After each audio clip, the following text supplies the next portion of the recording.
नमस्कार। आइए आज हम भारत के प्रायद्वीपीय उच्च भूमि के बारे में चर्चा करेंगे। प्रायद्वीपीय भूमि के अंतर्गत हम अरावली पहाड़ी, अरावली रेंज, काठियावाड़ पेनिनसुला, मालवा पठार, फिर सतपुड़ा, विंध्यन, फिर से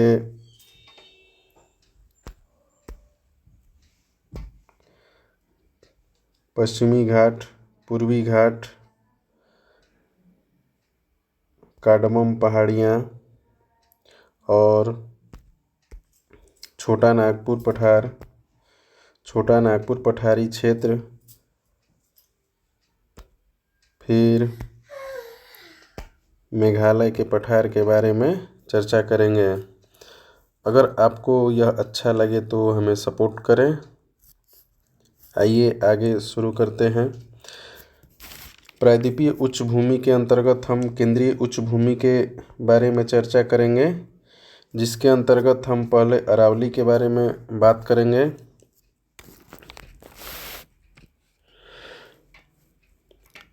अरावली पर्वत सबसे प्राचीनतम पर्वत है।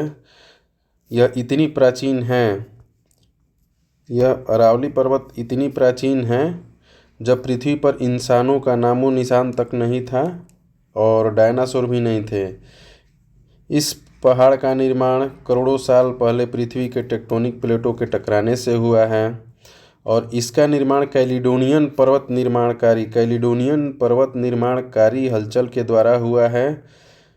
इसका निर्माण धारवाड़ चट्टानी निक्षेप में वलन के फलस्वरूप हुआ है। जैसे हम कागज़ के दो तरफ से दबाने पर वह बीच से कागज़ मुड़कर ऊपर उठ जाता है, ठीक उसी प्रकार अरावली पर्वत का निर्माण हुआ है। अरावली पर्वत अपने शुरुआती दौर में आज के हिमालय से भी कहीं विशाल रहा होगा। आज के वर्तमान स्थिति में अरावली अवशिष्ट पर्वत के रूप में है और इसका मतलब यह है कि करोड़ों सालों तक हवा और बारिश ने इसे घिसकर छोटा कर दिया है और आज यह उस समय के प्राचीन अरावली का कठोरतम भीतरी हिस्सा है, लेकिन इसका महत्व अभी कम नहीं हुआ है।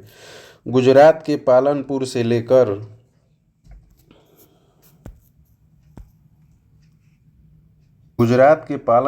लेकर दिल्ली तक फैली यह श्रृंखला आज भी एक महत्वपूर्ण जलवायु विभाजक का कार्य करती है। थार के रेगिस्तान को पूरब में फैलने से रोकती है और इस अरावली पर्वत में सीसा, जस्ता, तंबा, चांदी और संगमरमर का उद्योगों का ज़्यादा विकास हुआ है। अरावली पर्वत की सर्वोच्च चोटी गुरु शिखर है, जो राजस्थान में आबू पहाड़ी क्षेत्र में स्थित है। अरावली के पूर्व में मेवाड़ का पठार अवस्थित है। अरावली के पूर्व में मेवाड़ का पठार आता है, जिसका विस्तार मुख्य रूप से राजस्थान में और आंशिक रूप से मध्य प्रदेश में फैला हुआ है और यह मेवाड़ पठारी क्षेत्र बनास नदी का अपवाह क्षेत्र है।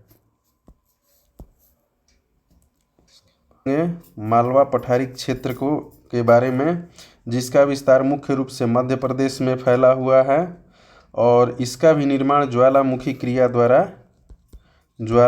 क्रिया द्वारा हुआ है। इस क्षेत्र में बैसाल्ट चट्टानों के द्वारा इस पठारी क्षेत्र का निर्माण हुआ है।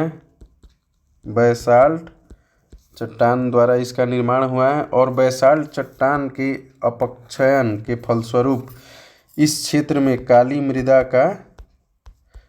मृदा का निर्माण हुआ है, जो बहुतायत मात्रा में पाई जाती है। इस काली मृदा को हम रेगूर के नाम से जानते हैं और इसे स्वतः जुताई वाली मृदा भी कहते हैं। इसका काला रंग फेरिक ऑक्साइड के प्रचुर मात्रा के कारण इसका रंग काला होता है। काली मृदा की नमी धारण करने की क्षमता सबसे ज़्यादा होती है और इसको हम उष्ण चरनोजम मृदा के नाम से भी जानते हैं। और इस क्षेत्र में मालवा पठारी क्षेत्र में मृदा अपरदन के कारण उत्खात उत्खात भूमि का ज़्यादा विकास हुआ है जो चंबल नदी के द्वारा अपर्दित है और इसे हम बीहड़ के नाम से भी जानते हैं। अब आइए हम बुंदेलखंड पठारी क्षेत्र की बात करते हैं, जिसका विस्तार उत्तर प्रदेश और मध्य प्रदेश की सीमा पर हुआ है और यह भारत की सबसे पुरानी चट्टानी संरचना है जो नीच चट्टानों द्वारा बना है और यह क्षेत्र केन नदी का अपवाह क्षेत्र है और यह भारत की पुरानी चट्टानी संरचना है। अब हम विंध्य रेंज के बारे में बात करेंगे। विंध्य रेंज के बारे में बात करेंगे और यह विंध्य पर्वत उत्तर भारत और दक्षिण भारत के प्रमुख नदीय जल विभाजक के रूप में जाना जाता है और इसे हम एक सांस्कृतिक विभाजक के रूप में भी जानते हैं। इसका विस्तार पश्चिम में गुजरात से विंध्य रेंज पर्वत का विस्तार पश्चिम में गुजरात से लेकर पूरब में बिहार के कैमूर पहाड़ी तक फैला हुआ है और इस क्षेत्र में बलुआ पत्थर बहुतायत मात्रा में पाई जाती हैं, जिस कारण इस क्षेत्र में भवन निर्माण उद्योग का विकास ज़्यादा हुआ है। अब हम भारत के पूरब में स्थित छोटा नागपुर पठारी क्षेत्र के बारे में बात करेंगे। छोटा नागपुर पठारी क्षेत्र के अंतर्गत छत्तीसगढ़ बेसिन और दंडकारण्य क्षेत्र आता है। छोटा नागपुर का पठार खनिजों का भंडार है। इसका विस्तार झारखंड, उड़ीसा, पश्चिम बंगाल और छत्तीसगढ़ में फैला हुआ है और यह पठारी क्षेत्र भारत के औद्योगिक विकास का नींव डालता है। छोटा नागपुर पठारी क्षेत्र गोंडवाना लैंड का भाग है और इस क्षेत्र में पठारी क्षेत्र में भारत का 98% गोंडवाना कोयला मिलता है और इसी क्षेत्र में कच्चा लोहा और कोयला की प्रचुर मात्रा मिलने के कारण भारत के भारी उद्योग का विकास इस क्षेत्र में हुआ है। इस क्षेत्र को हम भारत का रूर बोलते हैं जो जर्मनी में स्थित है। छोटा नागपुर पठार के उत्तर में हजारीबाग का पठार है। छोटा नागपुर के उत्तरी भाग में हजारीबाग का पठार है और दक्षिण में रांची का पठार है और इन दोनों के बीच दामोदर नदी का प्रवाह है। नागपुर पठारी क्षेत्र के उत्तर पूर्वी भाग में राजमहल की पहाड़ी है, जिसका निर्माण ज्वालामुखी विस्फोट के कारण हुआ है। इस क्षेत्र में लाल मृदा का विकास ज़्यादा हुआ है जो ग्रेनाइट चट्टान के अपक्षयन के फलस्वरूप हुआ है। पठारी क्षेत्र की सर्वोच्च चोटी पारसनाथ है जो झारखंड में स्थित है। इस छोटा नागपुर पठारी क्षेत्र में टीलानुमा स्थलाकृति पाई जाती हैं जिसे हम पॉटलैंड कहते हैं।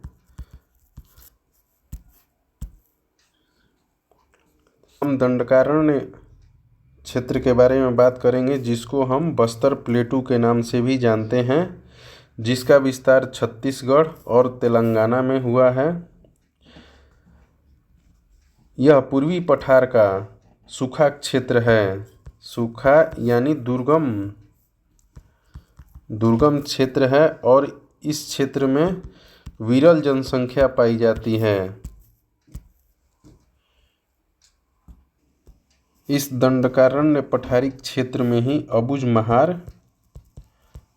अबुझमार पहाड़ी पाई जाती हैं जिसमें बैला डीला उच्च चोटी है और जो लौह अयस्क के लिए प्रसिद्ध है, जहाँ बैलाडीला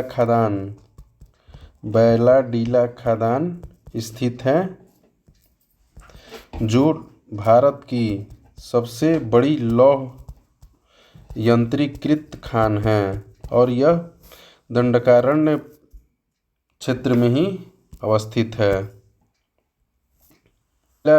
खदान से निकले लौह अयस्क को जापान को निर्यात किया जाता है, जो भारत की वैश्विक अर्थव्यवस्था में एक अहम कड़ी निभाता है।